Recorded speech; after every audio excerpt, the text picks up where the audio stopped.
Hey everybody, it's Ryan here at UK Games Expo. I'm joined by Felix to talk about a game called Drink, Drunk.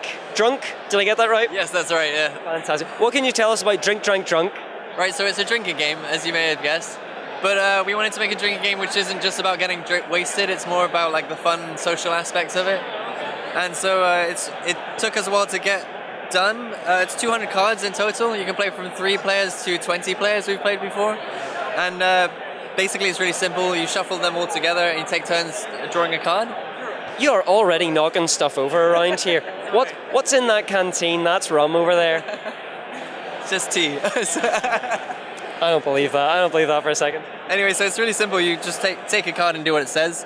But you get different categories, which adds another layer. So for example, you can get this one. So everyone has to run and touch the nearest wall, put 3 things to the nearest wall, last one to do so drinks, for example. Or if you get so these ones happen as soon as you pick them up. Otherwise, you can get a rule card. If you get a rule card, then you have to put it in the center of the table, and it applies to everyone who's playing.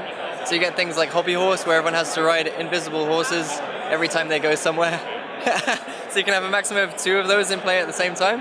And when a new one comes in, then you replace it. Then you've got you've got weakness cards. Weakness cards go in, if you pick this up, it goes in front of you on the table, and then it applies to just the person who has it. So you get things like mascots, so the group can dress you up as they please. You must act as enthusiastic as you can at all times. It's a fun one. I imagine this was one of the funnest games you've ever play tested before, I imagine, yeah. Many times. Many times, yeah. How many times would you say? How many times a week, good sir? But yeah, then you've also got power cards, which are fun. So they're like a weakness card. They go in front of you on the table, but they give you a power. So for example, you get Egomaniac, which means that, what does it say? Everyone, including yourself, must compliment you before drinking. No repeat compliments.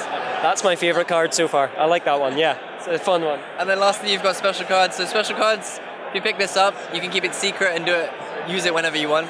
So they add a little element of like of strategy to it, so you can stop any play that happens, or you can get rid of power cards, weakness cards, things like that.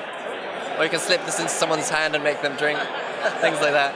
And so there are lots of different ways you can play the game, as like in here. So you can play in team games, or you can play like King's Cup kind of games, and that's what these guys are for. They add like the element of wild cards, which change every time you play. Yeah. Fantastic. Will you be demoing this at the show, or have you been giving? You Have you gotten special permission from the security guards to demo this one? With water, I think. I mean, water laced with rum, I hope. I really hope so. It's also fun without drinking, so we've also played it like that. That's how we usually demo it. Make sure. Felix, thank you so much for demoing with us. No problem. Yeah, we've also got these beer coasters as well, which you'll see around the show. They're drinking areas, which will have a different game in the back as well. Yeah. Felix, thank you so much for showing us that. Yeah. All right. Guys, that's Drink, Drunk. Play responsibly. Don't go too nuts. And we'll see you in the next video.